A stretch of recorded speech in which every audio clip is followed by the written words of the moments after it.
Je vous salue tous au nom précieux et puissant de notre Seigneur, le Roi de gloire, le Tout-Puissant, le grand Melchisedec, Jésus-Christ de Nazareth. Alors que la paix du Seigneur soit avec nous tous, la paix du Seigneur dans ta maison, la paix du Seigneur dans ta famille, que la paix du Seigneur dans la vie de tes enfants, que la paix de Jésus dans tout ce que vous faites, que la paix du Seigneur dans votre ministère. Je prie que la paix du Seigneur soit sur nous tous. Alors, que la communion et la fraternité du Saint-Esprit soient aussi votre partage et que la grâce de Dieu puisse surabonder dans votre vie, que la grâce de l'Éternel puisse surabonder dans ta maison, que la grâce de Yeshua Mashiach puisse te localiser. Père Céleste, merci de nous faire grâce de partager ta parole. Aujourd'hui, ta parole, Père, d'aimer ta parole, à jamais ta parole. Ta parole ne passera jamais. Ta parole reste toujours quand tout passera. Après qu'il crie en toi, Éternel, tu as trouvé bon d'envoyer que ta parole toujours. Ce n'est toujours ta parole, c'est ta parole qui a pris chair, ta parole. La Bible déclare la parole faite chair. Toujours la parole, c'est la parole qui viendra pour prendre l'église épouse. Toujours la parole. Merci pour ce moment, oh Yahweh. Merci pour le Saint-Esprit. Merci de nous parler au nom de Jésus. Gloire et louange à toi, Seigneur. Amen. Alors que l'Éternel vous bénisse. Que l'Éternel vous garde. Je vais parler d'un sujet que je trouve très important. Vous savez, toute la semaine, j'ai plongé dans la parole de Dieu pour méditer et reméditer ces passages bibliques que je vais lire bientôt pour vous, parce que je vais laisser la Bible s'exprimer elle-même. Vous savez, ça c'est un livre qu'on appelle la Bible, dont dans l'intérieur, il y a la parole de Dieu écrite en noir et blanc. Vous voyez? Le livre s'appelle la Bible, mais ce qui est dedans en noir et blanc, c'est ça, la parole de l'Éternel.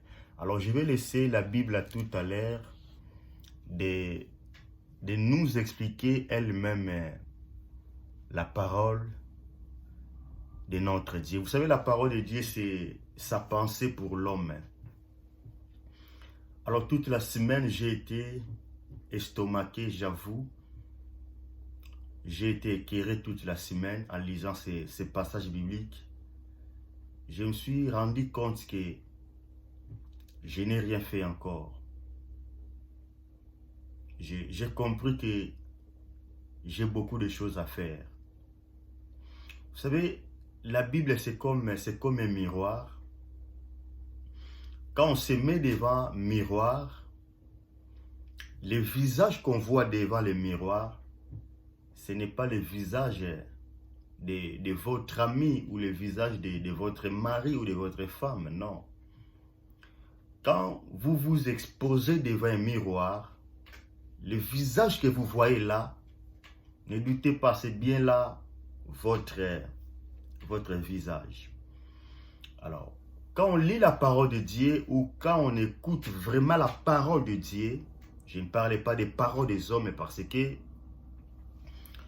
un homme peut prêcher, mais il prêche sa propre parole, vous voyez. Mais quand on écoute vraiment la parole de l'Éternel, soyez-vous rassurés que vous êtes exposé devant un miroir qui ne peut pas tricher. Voyez. Alors, ce que je vais parler aujourd'hui par la grâce de Dieu, c'est au sujet de l'amour. Voyez.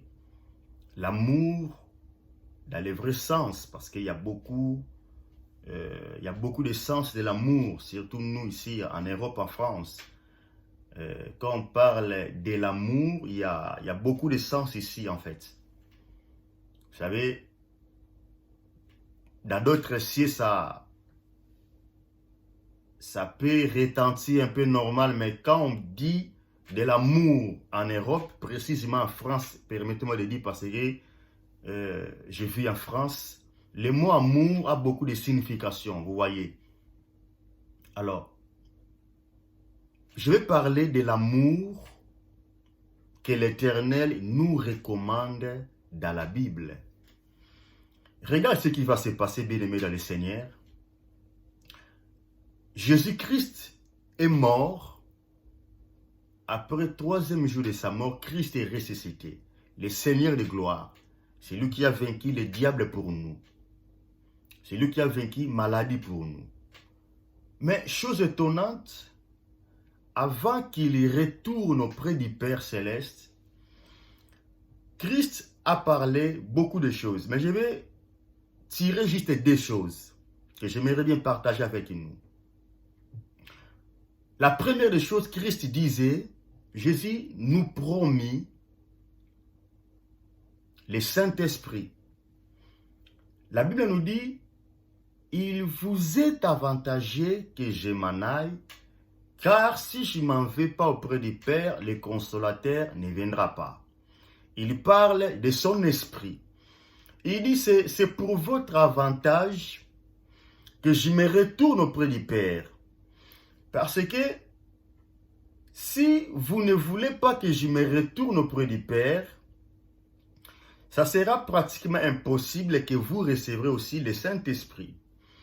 Alors, je ne veux pas que tout ce que vous avez vu auprès de moi faire, en fait, vous avez vu, j'ai fait marcher les paralytiques. Vous avez vu, j'ai changé l'eau en vin. Vous avez vu que j'ai marché au-dessus des eaux. Alors, j'ai vu que quand vous allez rester, que vous pratiquez les mêmes choses que moi. D'ailleurs, j'aimerais bien et je souhaite que vous pratiquiez cela plus que moi, voyez. Mais pour que vous y arriviez à cela, il faut que vous acceptiez que je me retourne auprès du Père. Parce que l'Esprit par lequel je vais vous envoyer, c'est lui qui va vous transformer, c'est lui qui va opérer en vous, de sorte que même les mondes seront convaincus que réellement, ce n'est plus vous, mais c'est moi qui habite en vous. Alors là, c'était la première des choses. Retenez juste que Jésus nous a promis le Saint-Esprit. Alors, la deuxième des choses, ce qui m'étonne, là, ce n'est pas une promesse, mais Jésus-Christ va nous donner une recommandation. La Bible a dit, Jésus nous recommande d'aimez-vous les uns et les autres. Il dit, le Saint-Esprit, c'est une promesse pour vous. Mais quant à l'amour, l'amour, ce n'est pas une promesse. Je veux qu'à partir de maintenant, aimez-vous les uns et les autres. Il dit, aimez ton prochain comme toi-même. Il rajoute, il dit, si vous voulez que le monde comprenne que réellement vous êtes mes disciples, ça ne passera pas quand vous allez prophétiser. Mais non, ne pensez pas que quand vous prophétisez, ne pensez pas que quand vous opérez des miracles de sorte que des morts ressuscitent, ne pensez pas que quand vous allez prêcher de sorte que même les arbres écoutent la voix de l'Éternel au travers de vous, qu'à ce moment-là, le monde saura que vous êtes mes disciples. Non. Mais si vous voulez que le monde vous juge étant que mes disciples, moi Jésus, il faut que vous pratiquiez l'amour envers l'un et l'autre. Écoutez, j'ai la tristesse de partager avec vous ces messages. Je sens à moi que mon cœur est tellement rempli, pas d'amertume, mais mon cœur est rempli de quelque chose d'inexplicable, que seul le Saint-Esprit peut vous signifier cela. Vous savez, c'est comme quelqu'un qui est riche, mais quand vous découvrez d'autres riches plus que vous allez comprendre que moi je n'ai rien, voyez.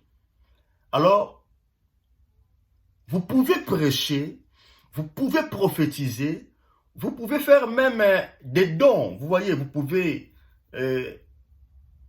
équiper même des orphelins, vous pouvez aider même les gens qui manquent, vous pouviez faire étudier des gens, tout ce que vous voulez, mais si vous ne faites pas ça au nom de l'amour, bien-aimés dans le Seigneur, la Bible nous dit, vous êtes comme un cymbale qui retentit, vous voyez, vous faites que des bruits. Alors moi je dirais, vous pouvez faire tout, mais si vous ne faites pas ça au nom de l'amour, pas selon le monde, mais selon les Écritures, alors vous êtes comme un hypocrite dont il est en train de vivre pour chercher à paraître devant le monde, mais en réalité, il est le candidat de l'enfer. D'ailleurs, ce n'est pas le plan de Dieu pour vous, raison pour laquelle l'Éternel m'a envoyé pour partager avec vous ces messages. Écoutez, faites tout au nom de l'amour, bien-aimés dans le Seigneur. Si vous allez critiquer, critiquez au nom de l'amour. Si vous allez même insulter pour aller à l'extrême, insultez au nom de l'amour. Si vous allez détester quelqu'un, s'il te plaît, détester au nom de l'amour. Si vous allez tuer quelqu'un, ok, comme vous avez levé l'option de tuer quelqu'un, tuez au nom de l'amour. Je cherche juste à vous dire, tout ce que vous allez faire, bien-aimés dans le Seigneur, tout ce que nous allons chercher à faire, y compris moi, Église, faisons-le au nom de l'amour selon la parole. Prêchez au nom de l'amour, prophétisez au nom de l'amour, exhortez au nom de l'amour, priez au nom de l'amour, aidez les orphelins, aidez les gens au nom de l'amour. L'Éternel ne manquera pas de vous bénir. Alors, je vais laisser la Bible elle-même parler, comme je disais. C'est un miroir dont tout le monde vient pour s'exposer, vous voyez. Alors, le visage que vous voyez devant vous, dans ce miroir, ce n'est pas le visage d'un voisin, mais c'est bel et bien votre visage. Alors, je vais exposer le miroir, comme ça tout le monde sera devant le miroir, ce miroir qui est la parole de Dieu. Comme ça, chacun verra son défaut, de sorte qu'il corrige avant que l'époux revienne, pour que nous soyons bel et bien des disciples de l'Éternel. Alors, je laisse la parole elle-même parler. Je prends juste 1 Corinthiens chapitre 13. Et je suis patient de lire du premier verset jusqu'au 13e verset. Je lis au nom de Jésus de Nazareth. Quand je parlerai les langues des hommes et des anges, si je n'ai pas l'amour, je suis un airain qui résonne ou une cymbale qui retentit. Et quand j'aurai le don de prophétie, la science de tous les mystères et toute la connaissance, quand j'aurai même toute la foi jusqu'à transporter des montagnes, si je n'ai pas l'amour, je ne suis rien.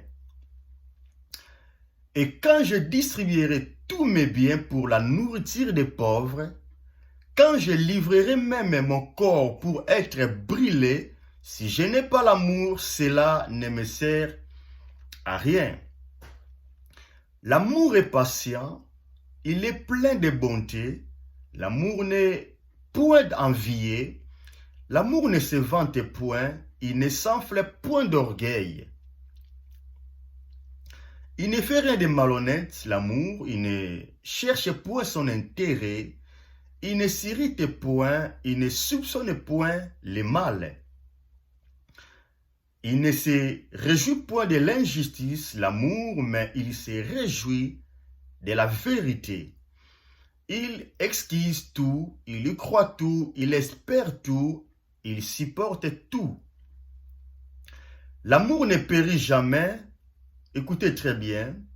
Les prophéties seront abolies, les langues cesseront, la connaissance sera abolie, car nous connaissons en partie et nous prophétisons en partie. Mais quand ce qui est parfait sera venu, ce qui est partiel sera aboli. Alors, je continue.